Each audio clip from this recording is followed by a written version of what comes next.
मोती महल रायगढ़ एक शानदार शाही महल है जो रायगढ़, छत्तीसगढ़ की समृद्ध विरासत का प्रमाण है। 100 वर्षों से अधिक के इतिहास के साथ यह महल सिर्फ एक संरचना नहीं है, यह उस शाही परिवार की विरासत का प्रतीक है जिसने कभी इस क्षेत्र पर शासन किया था। सम्राट की वर्तमान पीढ़ी अभी भी इसकी दीवारों के भीतर रहती है। राजा के पोते महल में रहते हैं। इस प्रकार इसके ऐतिहासिक अतीत से सीधा संबंध बना हुआ है। मोती महल का वास्तुशिल्प डिजाइन अपने समय की भव्यता को दर्शाता है।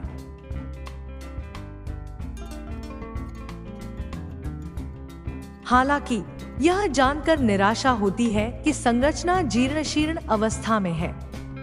महल के कई तत्व अब खराब स्थिति में हैं, जिन पर ध्यान देने और जीर्णोद्धार की आवश्यकता है। यह गिरावट हमारे ऐतिहासिक स्थलों को संरक्षित करने के महत्व की स्पष्ट याद दिलाती है।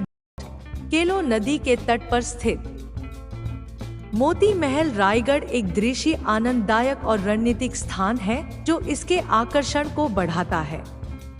शांत वातावरण और मंदिर की निकटता महल के आध्यात्मिक और सांस्कृतिक महत्व को बढ़ाती है।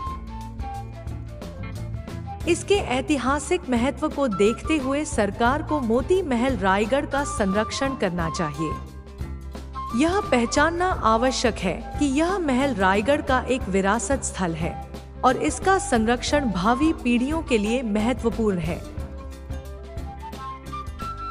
राजा चक्रधर सिंह की मृत्यु 7 अक्टूबर 1947 को हुई। भारत की आजादी के ठीक बाद उनकी मृत्यु के बाद उनके बेटे ललित कुमार सिंह ने रायगढ़ की गद्दी संभाली और 14 दिसंबर 1947 को रायगढ़ राज्य के भारत संघ में विलय होने से पहले कुछ समय तक शासन किया।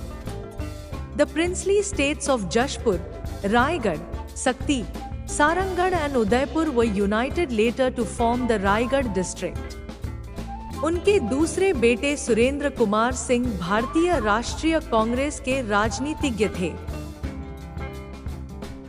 उन्होंने रायपुर के राजकुमार कॉलेज से अपनी शिक्षा पूरी की। वे 1924 में अपने बड़े भाई राजा नटवर सिंह की मृत्यु के बाद रायगढ़ की गद्दी पर बैठे। हालांकि सरकारी प्रबंधन 1927 तक जारी रहा जब राजा को शक्तियां प्रदान की गई।